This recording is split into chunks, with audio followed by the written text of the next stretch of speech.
Et alhamdulillah, ça me ravit vraiment le cœur de vous voir tous. De répondre à un appel fraternel. Allah subhanahu wa ta'ala vous récompense énormément. Et Allah subhanahu wa ta'ala facilite pour vous ce qui est difficile et allège pour vous ce qui est lourd. Et nous demandons à Allah subhanahu wa ta'ala que notre rencontre soit une rencontre bénéfique et qu'Allah subhanahu wa ta'ala fasse que tout ce que nous allons faire ici nous soit bénéfique, que ça soit aussi un argument qui va alourdir notre balance de bonnes actions au sujet de la rétribution. Donc ça, vous savez, sur les chefs qui sont à côté, je vais leur laisser le travail avec notre grand chef. Alhamdulillah, nous remercions Allah subhanahu wa ta'ala qui nous a réunis ici. Gloire et louange à lui, Seigneur des mondes, Créateur des cieux et de la terre. Nous implorons Allah qu'il accorde sa paix, sa bénédiction, son pardon sur notre bien-aimé le prophète Mohammed sallallahu alayhi wa sallam, sur sa noble famille, sur ses compagnons et sur tout musulman.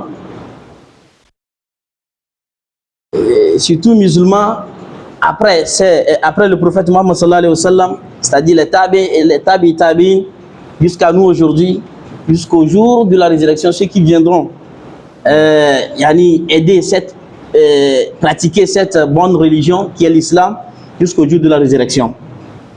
qu'Allah ait pitié de nous. Tout à l'heure, le Cheikh a lu le verset Dieu a valorisé l'être humain à telle enceinte qu'il a voulu garder cette dignité en nous. C'est pourquoi il nous a légué les lois dont il faut suivre afin d'être de bonnes créatures et d'être les gagnants le jour de la résurrection. Qu'Allah nous place parmi ces gens-là.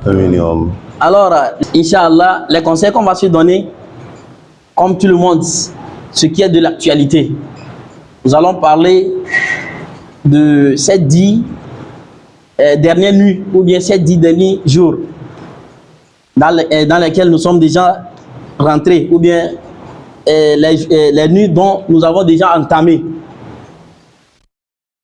Nous avons déjà fait les 2 premières décades de ce mois béni de Ramadan. Je parle ici du décade, c'est-à-dire les 10 jours que une décade fait 10 jours. Les 2 décades, je parle des 20 jours qui ont terminé, ou bien que nous venons de boucler hier. Nous avons entamé la dernière décade qui est les 10 dernières nuits. Alors, quel conseil il faut se donner, chers musulmans? Il est important que tout le monde accroît, ou bien progresse, ou bien ajoute encore son adoration. Il est important que tout le monde se mette au travail. Bien sûr qu'on a entamé ce mois avec beaucoup d'efforts, mais il va falloir qu'aujourd'hui, ces moments dans lesquels nous sommes rentrés, il va falloir qu'on multiplie encore davantage nos bonnes œuvres, surtout, afin qu'on soit les gagnants à la fin de ce mois béni qui est le Ramadan. Alors, le tout premier conseil, sans plus tarder, que je vais donner, ou bien que je vais partager avec vous, c'est la lecture du Saint-Coran. La lecture du Saint-Coran, pourquoi? Parce que vous saviez même que ce mois de Ramadan a été béni, est, je dirais, le mois le plus valeureux parmi les 12 mois qu'Allah subhanahu wa ta'ala a créé à cause du Coran. Je dis bien à cause du Coran. Dieu a révélé le Saint-Coran dans ce mois béni. Voilà pourquoi il a valorisé ce mois plus que les autres mois. Si bien que les autres mois aussi sont les mois bénis. Et il faut voir le prophète Mohammed sallallahu alayhi wa sallam. Parmi tous ces prophètes, lorsque Dieu a révélé le Coran au prophète Mohammed sallallahu alayhi wa sallam, il a fait le guide des prophètes. Il faut voir la nuit du destin, Laylatul Qadr. C'est cette nuit que Dieu a fait révéler le Coran. Je m'explique un peu là-bas. Parce que si on parle de la révélation du Coran dans la nuit de Laylatul Qadr, les gens ignorent un peu. Il faut savoir que le Coran a été descendu en 3 temps. Premièrement, Dieu lui a mis, ou bien Dieu l'a placé dans l'Ahul Mahfouz, dans la grande tablette où il se trouve tout. C'est pourquoi Dieu nous dit Balhuwa Qur'an Majid, ou bien Balhuwa Qur'an Majid, fi surat al-Buruj, fi Lawhi Mahfouz.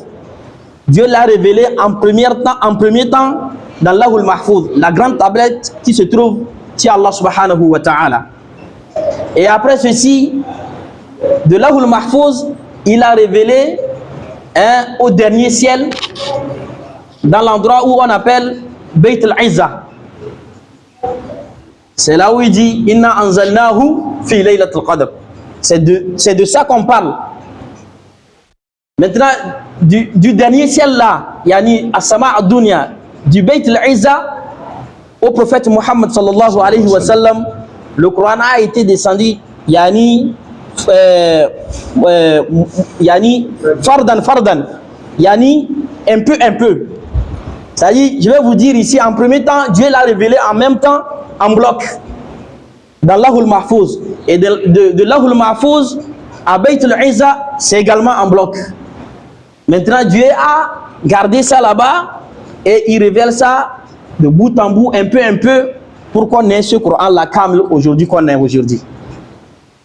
Donc, ça veut dire que quand on fait allusion à Inna anzalnahu fi laylatul qadr, c'est-à-dire la révélation du Coran en bloc, c'est de l'Ahul Mahfouz à Bayt al-Izza, à Sama' ad-Dunya. Ça, c'est une parenthèse. Alors, Dieu a révélé ce Coran-là à notre prophète bien-aimé, le prophète sallallahu alayhi wa sallam. Il est l'imam, le guide de tous les prophètes. Il a révélé ce Coran dans la nuit du destin, Laylatul Qadr, qui est la nuit la plus valorisée de ce bas monde. Il a révélé le Coran à la communauté du prophète Muhammad sallallahu alayhi wa sallam que nous sommes, et nous sommes la meilleure des communautés. Kuntum khayra ummatin ukhrijat lin-nas.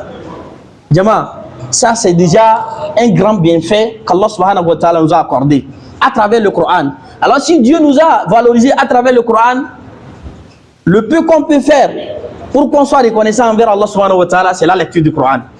N'est-ce pas, chers musulmans? Alors, je vous encourage à plus de lecture, sinon, à ceux qui l'ont mémorisé, à plus de récitation dans ces 10 dernières nuits. Surtout dans la nuit. Lorsque vous récitez ou bien vous lisez le Coran dans la nuit, pendant le mois de Ramadan, afdol, meilleur que de le lire ou bien de le réciter pendant le jour. Donc, chers musulmans, il va falloir qu'on multiplie la lecture du Coran. Et pour un petit rappel, dans cette religion que vous voyez, lorsque vous voulez beaucoup de récompenses en un rien du temps, alors abonnez-vous à la lecture du Coran, chers musulmans. Voilà, billah. Les savants ont fait des comptes, ils nous disent dans le Coran, maximum, dans une page, on aura 15 lignes. 15 lignes. Et à chaque ligne, on a 30 lettres. Et à chaque lettre, on a une récompense qui est multipliée par 10. Parce que ça, c'est dans l'habitude d'Allah subhanahu wa ta'ala. Et après ça, même, il multiplie ça jusqu'à 700 fois. Vous voyez? Donc, une lettre qui correspond à 10 récompenses. Et après, on multiplie ça. Imaginez lorsque vous lisez une page. Imaginez déjà la récompense que vous avez. Alors, chers musulmans, surtout les jeunes, abonnez-vous ou bien donnez-vous à la lecture du Coran au maximum dans ces 10 dernières nuits. Le deuxième conseil que je vais partager entre nous, c'est il faut beaucoup d'invocations. Beaucoup d'invocations. Parce que vous saviez, comme on l'a dit, la nuit du destin, lorsque, Inch'Allah, Dieu nous accorde cette nuit qui est la nuit la plus bénie dans ce bas monde, c'est là où Dieu établit l'emploi du temps ou bien le déroulement de votre vie pendant une année. Et que si Dieu vous favorise ceci et que vous rencontrez cette nuit, vous coïncidez cette nuit en train d'implorer Allah subhanahu wa ta'ala, imaginez Imaginez, donc il faut beaucoup d'invocations. C'est très important à tout et chacun de nous. Et il ne faut pas seulement s'arrêter à sa personne. Il faut aussi se rappeler de ses parents, surtout ses parents. Surtout ses parents. Qu'ils soient en vie ou qu'ils soient déjà rappelés par Allah subhanahu wa ta'ala. Il faut se rappeler d'eux. Ses enfants, si on s'est déjà marié, ses proches, ses voisins, ses frères, c'est très important de partager ces invocations à son alentour. Et plus vite, le dernier conseil que je vais donner, c'est d'avoir pensé aussi au retrait spirituel. Parce que ce n'est pas encore tard. On peut le faire dans 2 ou 3 jours. Ou bien même dans une journée. Alors il faut se rappeler de cela. C'est très important. Je crois qu'on me fait signe qu'il est temps que je m'arrête. Qu'Allah nous bénisse tous, qu'il ait pitié de nous, qu'il nous accorde ses bénédictions. Takbir. Wassalamu alaikum wa rahmatullahi. Takbir. Takbir. Allah récompense notre chef Abdelaziz pour ses conseils. Allah subhanahu wa ta'ala parce que nous facilite la mise en pratique. Amen. Et qu'il nous fasse don de ce dont il les a fait don aussi. Parce que les chefs là que vous voyez, les 3 là, ils ont tout le Coran dans la tête. C'est pour cela ces conseils vont plus dans ce sens. Et c'est des conseils très précieux. Et on va faire encore un grand takbir pour mon frère là, qui a porté le blanc, qui nous a fait l'ouverture avec le Saint-Coran. Alhamdulillah, le concours qu'on a fait aujourd'hui, c'est lui qui a remporté le premier prix. Donc, Allah subhanahu wa ta'ala l'élève encore plus davantage. Takbir. Summa takbir. Allah nous facilite aussi l'apprentissage du Saint-Coran et qu'il nous facilite surtout la pratique, la mise en pratique de ce que dit le Saint-Coran et qu'il nous ressuscite parmi les gens du Saint-Coran et qu'il fasse que tous nos descendants soient des gens du Coran. Allah facilite pour nous. On va installer l'iftar, Inch'Allah. qu'Allah subhanahu wa ta'ala exauce nos invocations et qu'Allah subhanahu wa ta'ala fasse que notre rencontre soit une rencontre bénéfique et qu'Allah subhanahu wa ta'ala descende sa sérénité sur nous et tout ce que chacun aura à invoquer, qu'Allah subhanahu wa ta'ala exauce cela pour lui. Ce dont nous demandons à Allah subhanahu wa ta'ala de nous accorder, qu'Allah subhanahu wa ta'ala facilite cela pour nous. Et ce dont nous avons peur, nous ne voulons pas, de mauvaises choses dont nous demandons à Allah de nous préserver, qu'il nous préserve de tout cela. Allah subhanahu wa ta'ala nous assiste. Donc on va s'arrêter ici, chacun va faire ses invocations individuelles en attendant l'heure de l'iftar, Inch'Allah.